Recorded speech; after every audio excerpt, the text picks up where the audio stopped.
Hej ti, da li znaš gdje su skrivene velike želje malih ljudi? Udobno se smjesti i zatvori oči, jer ću ti otkriti veliku tajnu malih ljudi.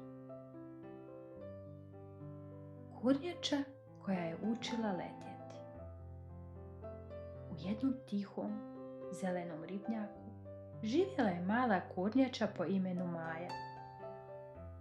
Bila je znatiželjna, maštovita i imala jednu veliku, naizgled nemoguću želju. Da leti.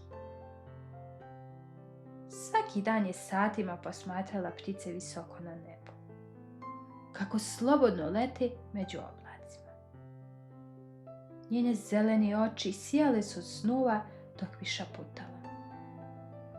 Kako li je divno biti tamo gore, da bar mogu i ja. Jednog jutra skupila je svu svoju hrabrost i rekla svoj san naglas pred svim životinjama na obali. Želim letjeti. Nastao je muk, a onda su se žabe počele glasno smijati. Ti letjeti, pa ti si kornjača, Majo, imaš oklop, a ne krila. Cvrčak je poskočio i dodao kroz smijeh. Ma ti si stvorena za blato, a ne za oblake. Maja je pognula glavu. Njeno malo srce steglo se od tuđih riječi. Možda su u pravu, možda sanjam gluposti, šapnula je sama sebi. Te noći, dok su svi spavali, Maja se tiho privukla do obali i pogledala u zvijezdano nebo. Njen glas bio je jedva čujan. Možda ne mogu kao ptice, ali neću odustati. Ne još. Sljedećih dana pokušavala je sve, penjala se na kamenje i skakala, mašući šapicama, ali svaki put bi samo pljasnula u vodu. Iako joj je bilo teško, nije prestajala. Jednog jutra, dok je skakala po ko zna koji put, prišla joj je stara kornjača Ana, mudra i tiha. Gledala je Maju s blagim osmijehom. Zašto to radiš, Majo? Upitala je nježno. Maja spusti pogled. Sanjam da leti. Samo želim znati kako to izgleda, Ana. Ana je klimnula glavom i tiho rekla. Možda ne možeš letjeti kao ptica, ali postoji mnogo načina da osjetiš slobodu. Samo moraš otvoriti srce za njih. U tom trenutku snažan vjetar s drveta otkide veliki zeleni list. Spustio se tačno pred Maju.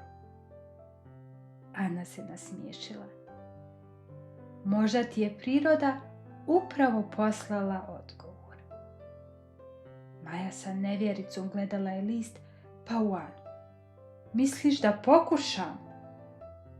Mislim da je vrijeme, rekla je Ana i pomogla joj da list dovuku do potoka. Maja je legla na list, srce joj je tuglo kao nikada prije. Pogledala je prema nebu i duboko udahnula. Potok je krenuo.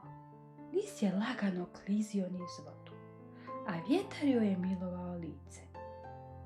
Sunčave zrake igrale su se po njenom oklopu, a ptice su pjevale visoko iznad nje.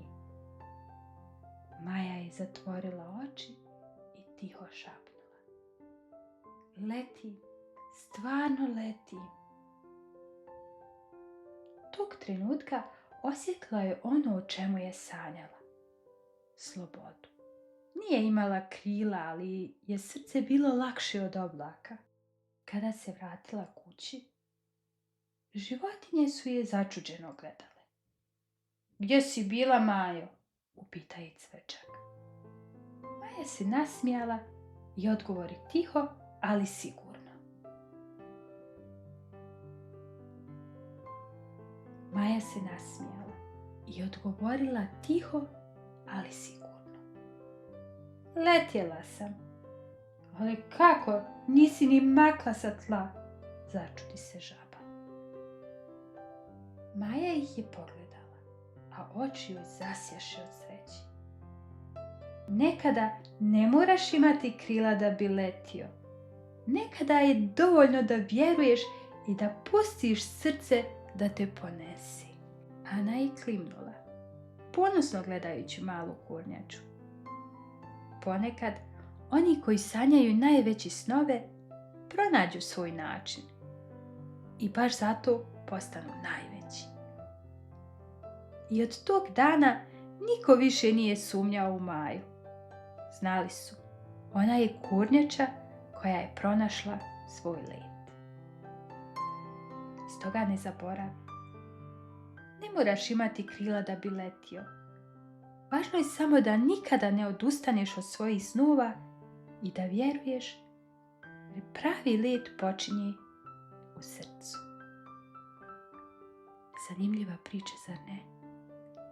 Da li znaš gdje su skrivene velike želje malih?